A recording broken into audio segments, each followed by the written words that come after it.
The first patch for Worlds is here, let's get hype! And the first of these, 11-18. The list of who and what is getting changed was released just now. Now, there are 34 changes in total, 32 of these to champions, but guess what? The Jizz has delved deep to find out exactly what these changes actually are. What's up, GameLeap? And yes, I'm the Jizz. Oh, and we are about to jump into 24 of the proposed changes. Now, 7 of the total 34 we revealed yesterday. The buffs to Fizz, Cogmore, Misfortune, Kiana, Singe, Twitch, and Yumi. But 2 of these champion changes have already changed, so let's start with these. So for Fizz, that E buff that was reducing its cooldown by 2 seconds has now gone, and probably for the best, to be honest. So what they have done instead is buff your passive, so you're taking double less damage from auto attacks, which is kind of huge for your trading and laning phase. The changes to your W and R, which we mentioned yesterday, these are still here. Now, Kiana is the other champion from yesterday who has already changed. So your Q changes, these are the same, but your E's damage is now only down 10 and not 20, which is great for your trading and all in. And there are 2 more changes. Your HP regen is lower, but your base attack speed is increasing, and no doubt this is targeted to improve jungle Kiana. And remember, your Q will be dealing more damage to monsters, so it might make it viable. Now let's go through the new 14 champion buffs we know about. Now, 2 of these we don't actually know what the details are. So for Gangplank and Lilia, we don't know exactly what it is Rider buffing, but for 14 other champions we do. And let's start with the 3 AD carries getting buffed. And let's start with Draven, and I'm sure some of you have seen this change. So what's going to happen now is that your Whirling Death, your ultimate, is going to execute champions if you leave them on a lower HP than your actual number of current stacks. So let's say you have 100 stacks. If the enemy champion after you ult them is on 99 HP, your ultimate is just going to execute them. Now, in terms of your build, this isn't really going to change anything, but in terms of gameplay, this might actually encourage you to save your ultimate to try execute low health enemies instead of using it just as part of a combo. And I should also point out here that you can only execute 1 enemy champion with this, not 5. Now, the second AD carry getting buffed for 11-18 is Jinx. So what's happening is your switcheroo, your fishbone, so your range attacks, the actual mana cost in the early game is down by 4, and it will still be 20 at rank 5, but in the first few levels of the laning phase, this is going to be huge because using your fishbones, this is where your power in the laning phase really lies because of the range it gives you. So this sounds really nice. Now, the last AD carry getting buffed for 11-18 is Kaiser. So what's happening is that your supercharge, or E, the cooldown is decreasing at later ranks to 10 seconds at rank 5. And because you do max your E second, you are certainly going to feel this, and in pretty much every single game, you're going to make use of it. So like the Jinx buff, this is really nice. Will it make Kaiser viable for Worlds? We'll have to wait and see, but no Kaiser mains are going to complain about a buff. Now, we're going to head to the mid lane for the next 3 changes, and let's start by talking about Yone. And what Riot are doing, they are buffing your W, so the shield increase for each enemy champion you hit, this is increasing from 25% to 50%, so it's doubling. Now, this is great for team fighting and early game skirmishes because you're going to get a bigger shield for more enemy champions you hit. And will it make Yone super broken? I mean, lots of people think he already is, but this really won't do anything for the laning phase because it's still going to be a 1v1, and Yone's laning phase, whether you like it or not, is actually pretty weak and exploitable. Now, the second mid laner receiving a buff for 11-18 is Zoe, and what's happening is that your Sleepy Bubble Trouble, the cooldown is decreasing, and this is down by 4 seconds at rank 1 to 2 seconds at rank 5. Now, this is great because Zoe, without your E, you are dead meat. Like, you're the easiest kill in League. But having this on a lower cooldown is not just great defensively, you know, to protect yourself, but also offensively. So in the late game, when you have so much ability haste, you will be throwing these out left, right, and center. And I'm sure because of this, this will push Zoe into the World's discussion. Now, the last mid laner we have to talk about is Rumble. So what's happening is that the attack speed in your passive, this is now changing to a scaling attack speed. So it starts off at 20% in the early game to 80% based on your level. So in terms of top lane Rumble and jungle Rumble, this is important in the early game because attack speeds are really important for you. So getting less attack speed, that's big. But in the mid lane, where auto attacks, you know, you're going to auto attack, of course, but most of the time you're against ranged champions and auto attacks aren't that important. What's really important is the other buff. So your W's cooldown, this is changing from 7 to 6 seconds to a flat 6 seconds. Now, this is great because, of course, your W is your shield, and this is going to allow you to survive more damage and be even more obnoxious in the laning phase. Now, let's head to the jungle and talk about the 3 champions that Riot wants to see picked in the jungle of Worlds, and 2 of these might make it really interesting. So let's start with one of them, and this is Zed. So what Riot are doing are putting a 200% damage to monsters in your passive. Now, the problem here, it sounds great, but the problem is that getting a monster to an HP where this will actually proc is a hard thing because your cooldowns are long, you can take a lot of damage, and you can also get exploited big time by aggressive early game junglers. Now, the other AD assassin that Riot want to see in the jungle is Talon. So they've done something very similar in that your Rake, your W, is dealing 150% damage to jungle monsters. Now, this is actually good for your clear because unlike Zed's passive, it doesn't need the jungle camp to be on a specific HP, but Riot have decided to nerf Talon's Q in return. So the damage is being lowered in the late game, so this is a lane nerf for Talon but a jungle buff. Will it make him viable? We'll have to wait and see. Talon mains, let the jizz know in the comments. And the last jungler getting buffed for 11-18 is Lilia. And Lilia has actually become more of a laner these days, so seeing her buffed on the jungle, I think this is more than justified. So what's happening is that your HP regen, this is actually down by a lot, and this is really to nerf lane Lilia to bring her out of lane and put her in the jungle. And as a bit of compensation, there are 3 jungle buffs. So your passive, the health restore against jungle monsters, this is increasing. Your Q's movement speed is increasing by 1 second, and your swirl seed, the cooldown is down by 2 seconds. So because you're getting more sustain from the jungle, more movement speed, and then a lower cooldown on your E, this is going to give you way more opportunities around the map to make plays, and I'm sure we will see her picked at Worlds as a result of this. Now we've got 5 more buffs to talk about, and 2 of these reside in the top lane. So let's start by talking about the massive Dr. Mundo buffs coming. So your Q is going to deal more damage to monsters, which is nice for jungle Mundo, but for top lane Mundo, listen to this. Your ultimate, instead of healing 20% of your missing HP, you're actually going to gain some of your HP as bonus HP. This completely counters Grievous Wounds, which is the big cuck to Mundo. If someone builds Bramble Verse and Executioners, Mundo's effectiveness goes down the drain, but with this new ultimate, which is also going to heal you for the same over 10 seconds, just a little less, this means you can avoid those Grievous Wounds, and because you're getting bonus HP, you never know, Titanic Hydra and Mundo might become a thing. I think it opens up way more builds as well, so Mundo mains, let me know your thoughts on this ultimate change in the comment section. And the other top laner getting buffed for 11-18 is Urgot. So what's happening is that your Q's cooldown is down by 2 seconds in the early game, and it's staying at 8 seconds at rank 5. Its mana cost is also getting lowered by 10, so in the laning phase, this is great. You can throw more Q's out, you can have more harass, more poke, and it's just a good buff. Now, will this make Urgot play to Worlds? Definitely not, but in solo queue, you will definitely be happier. Now, the 3 supports, the last 3 champion buffs coming in. Here we go. So let's start by talking about Morgana and your Black Shield, your E. The cooldown is lowering by 2 seconds at each rank. Now, this, the Black Shield, is huge. It is the ultimate counter to supports like Blitzcrank, Thresh, Rel, Braum, any hard engaged support. Morgana is the ultimate counter, so this, I think, is actually really big, and I'm sure we will see her picked by the teams in a few weeks' time. Now, the second support getting buffed, this is Soraka. So what's happening is your ultimate, this is actually clearing Grievous Wounds on allies before you actually ult them. That sounds ridiculous. So let's say your AD carrier is fighting a champion who has Grievous Wounds and they've actually applied those wounds to them. When you press your R is not going to be affected by those Grievous Wounds. That's how ridiculous it is. So it's pretty much just ignoring all of that, a bit like the Mundo ultimate. Now, the heal is down to compensate for this, but honestly, this is just a massive buff for Soraka, and it might bring her back into contention in the bot lane for sure. Now, the last support we have to talk about getting buffed, this is Karma. And what's happening is your base armor is increasing. Nice, bit more tankiness in the laning phase. And your E, the shield, this is actually increasing the value by 10 at each rank. So for support Karma, this is really nice. A bigger shield for your AD carry. But are these 2 buffs going to be enough to bring Karma into play with Lulu and Sona?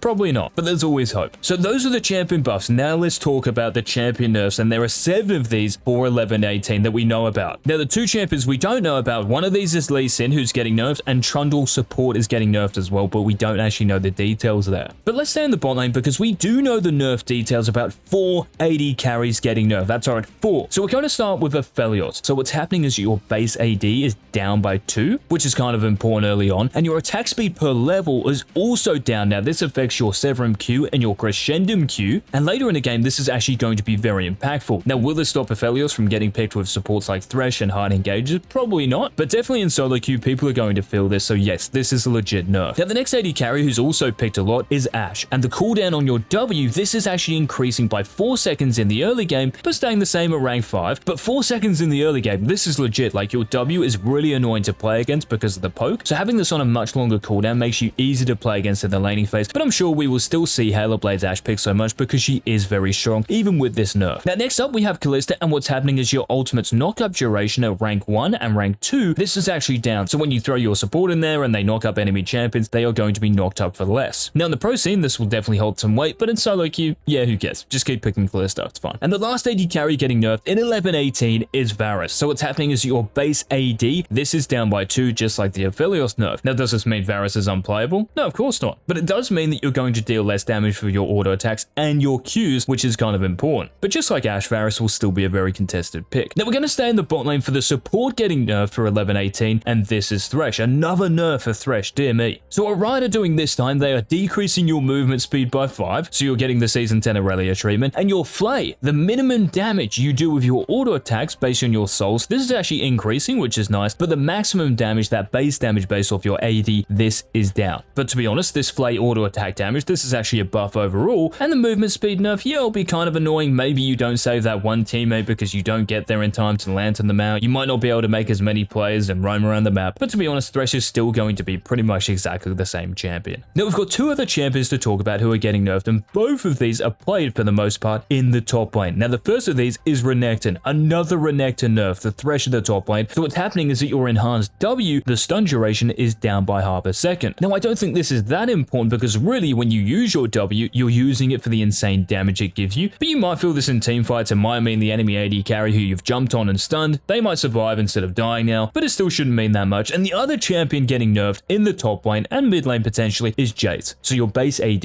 this is down by 2. And for a champion who is so oppressive in the early game, especially in the top lane, this just means you're less of a lane bully, but it isn't really going to change that much. If you can still pick Jace, you're still going to pick him in 11-18. Now there are two more changes in 11-18 here. So the first one is to an item, and this is Umbral Glaive. So the cost is down by 200, nice, but the lethality you're getting, this is down to 10 from 12. So less damage, but because you're getting this earlier, this might mean you get it before any enemy champion has any armor, and that's what this item is meant to be. It's really unviable just because it's only 300 gold cheaper now than a Ghost Blade, like just get a Ghost Blade instead. So having this 500 gold cheaper, honestly it probably still won't be viable, but it is a nice buff and might be picked in some niche situations. And the last change of 11-18, this is to a rune and Predator, the domination keystone. So the movement speed, this is ramping to a higher value to 60% over a shorter duration, this being 1 second instead of 1.5 seconds. So this will obviously be great for some junglers and potentially even some mid laners to chase down their enemies and to get to those lanes quicker. So those are the changes we know about, guys, for 11-18. Any thoughts on any of these changes, let us know in the comments. Remember to like the video, hit that subscribe button, and check out the GameLeap website before you leave this video. The best champion courses, guides, videos, VOD analyses on the web, they are on our website, so make sure you check it out for that challenge and tier content. And this has been the Jizz, and until tomorrow's video,